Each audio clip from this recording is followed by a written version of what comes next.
Good morning. How is everybody on this wet and rainy Tuesday morning? Are y'all ready to start Thanksgiving with me today? It is going to be a wild one, let me tell you, but I'm going to take you along for the ride, and y'all are just going to help me cook all these side dishes today. How's that sound, y'all? And I got a couple of desserts to do, too. But first, I've got to show y'all something. I got, at about 8:30 last night, my daughter comes home from work and she has a package in her hand, and it's addressed to me from Amazon, and I thought, what is this? I've ordered stuff, but I know it's not shipped yet, so I don't know what this is. So long story short, I had a couple days ago, a sweet friend of mine whom I used to cook for years ago asked me for my address, and since I knew her, I gave her my address. And I thought, she's probably being sweet, gonna send me a get well card or a Christmas card. That's all I thought about it. I thought, that's just really nice, someone asking me this. Well, y'all, here's the box. And I opened this last night and I cried.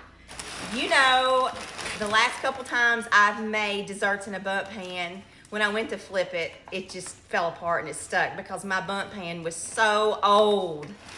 Y'all, she sent me a brand new bundt pan, a Wilton bundt pan at that. I'm not gonna say your name out of respect for you, but I wanna say thank you from the bottom of my heart. You have no idea what this means to me. This is so special, and I will treasure this. And let me tell y'all, you know what we're gonna make in this bundt pan? Monkey bread. I don't know if we're gonna do it today or tomorrow, but we're gonna do it in the next 48 hours. And I just, thank you. You just have no idea. I opened this up and I just lit up like a Christmas tree, y'all. And my husband's like, what is wrong? And I said, look what I got in the mail from this sweet lady. And he's like, that is so awesome, Amanda, so awesome. So thank you so much. I was calling my parents last night at 9:30 going, y'all not gonna believe this. And then my kids are like, oh, Mom, this is so awesome. And it's just thank you. Thank you. So with that being said, we're gonna make some monkey bread this week. Probably tomorrow, because I'll have my granddaughter tomorrow afternoon. And what recipe is better to make with your granddaughter than monkey bread? She can roll it in a cinnamon sugar and put it in here, and her and I can just make a mess and have fun. So yeah, so let me put this up and I'll be right back. Okay, I did not sleep last night. I had everything going through my mind thinking, okay, I've got to get up and do this. Had my coffee, got my liquid IV and my water bottle this morning. I'm probably gonna drink 2 of these today, one this morning and one this afternoon. Got a ham and egg and cheese quiche in the oven right now so I can eat on it for a few days. It's full of protein and it's healthy, and it's my favorite breakfast besides donuts. I mean, who don't love donuts, right? And that's another day. So first thing we're gonna start with this morning is chest bars. One of my great friends, her name is Ashley, and I'm not gonna say your last name, loves my chest bars. And I've not gave her any in probably 2 years. When I had my business, I would bring her chest bars a lot because I knew they were her favorite. And then I closed my business because I needed to get a job with retirement. That's another story in itself. And then I got sick with cancer. So she's not had these chest bars in a couple years. So, I'm all about paying it forward. I talked to her last night. I'm like, girl, I'm coming to see you Wednesday, and I'm bringing you your own pan of chest bars, and you don't have to share. That's what friends do. We take care of each other. So with that being said, I'm gonna preheat my oven to 325 degrees, and I'm gonna grease a 9x13 casserole dish. I hope I don't run out of time. First thing we're gonna do is we're gonna take a yellow cake mix, and I'm using Betty Crocker. We're gonna put it in our pan. I love chest bars too, and there's so many variations of these, and Lord, I've been making these for years. I could do them with my eyes closed. To that, we're gonna add 1 egg. I'm just gonna put it in my cake mix box because less mess. And 1 stick of melted butter. Real butter, y'all. It makes a big difference. So we're gonna take these 3 ingredients, we're gonna mix them up really good, and we're gonna push this or press this in the bottom of our 9x13 casserole dish. This will make the crust. So let me get this stirred up and I'll show you what it looks like. Okay, here's what your base looks like. It's very thick, and that's how you want it. And then we're gonna take it and we're just gonna dump it in our pan. And yes, I've washed my hands. You take your hands and you just push it down and cover the entire bottom of the pan. Just like so. If it's sticky, you've done something wrong. Because you want it a firm dough. And to be honest, real butter is the difference. Do not use margarine in this. It just will not set up as well. I've been there, done that. And I'm not gonna hide any secrets from y'all. I'm just gonna tell y'all like it is because it's kind of who I am. You either love me or you don't. Okay, so this is what your base looks like. This is the crust.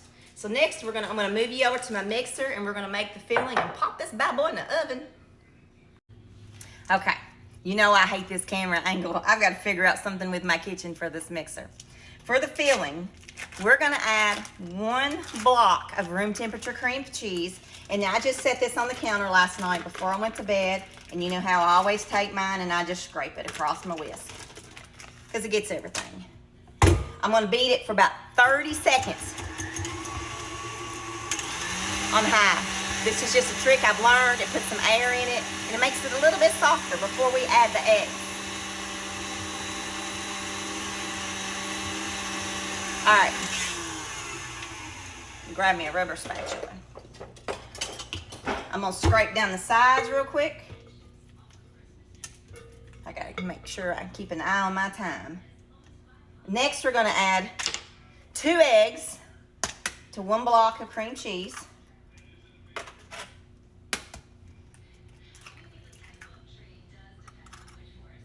Ooh, that one had a lot of yolk in it.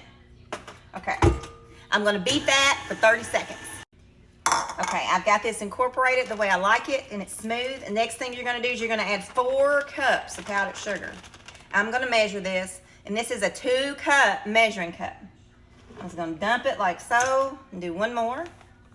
And then we're gonna add a teaspoon of vanilla and we're gonna whisk.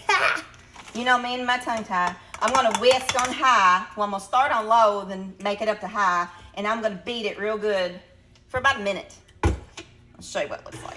Start off slow or we're gonna have snow going everywhere. Hope y'all are having a good day, y'all, because so far so good for me. I'm ready to eat some breakfast because I'm hungry. Let me tell you, we've got hash brown casseroles to make today, cowboy beans, dressing, broccoli cheese casserole, chest bars. We got some pies. It's gonna be crazy. Did I say sweet potato casserole? I can't remember. All right, I'm gonna let this beat for a minute. I stopped my filling at a minute. I scraped down the sides. I'm gonna beat it for 30 seconds, and I'm gonna pour the smooth mixture in the pan. When it gets ready, I'll show you. All right, guys. Here's what your filling looks like. You want it silky and you want it smooth. If you've got chunks of cream cheese in there, you've done something wrong. We're gonna pour this on our crust. I'm gonna bake on a 325-degree oven for 45 minutes. Then I'm gonna check the middle of it. You want it set, but you don't want it dry. You want it just a tad bit jiggly. So I'm gonna spread it out and get it in the oven. Then I'll show you what it looks like. I'll show you what this looks like before I get it in the oven. See the crust, see the filling. This is one of my favorite recipes, and I love putting pumpkin in it, making a pumpkin chest bar. They're delicious. Let me grab it and put it in the oven, y'all. All right, y'all, our chest bars are out of the oven, and they're beautiful. I mean, beautiful. Check this out, y'all. See how golden and crispy they are at the top, and then they're gooey in the middle. I cooked these for 45 minutes on 325. And then, this is a trick to get the golden brown on top. I turned my oven up to 350 and baked them for another 10 minutes. So I baked these for a total of 55 minutes. They look like this. This is the bottom. They're nice, they're golden brown, they're beautiful. They smell amazing. I make so many of these, it's unreal. And you can do so many variations for the holidays, and they are delicious, and it's just the perfect bite. So what I'm gonna do is I'm gonna set these on my countertops, and I'm gonna let them cool for a couple hours until they're cold, and then we're gonna cut them. Because if you cut these when they're warm, they're gonna fall apart. Hope you gonna make these, and up next, homemade dressing. Love you, see you later.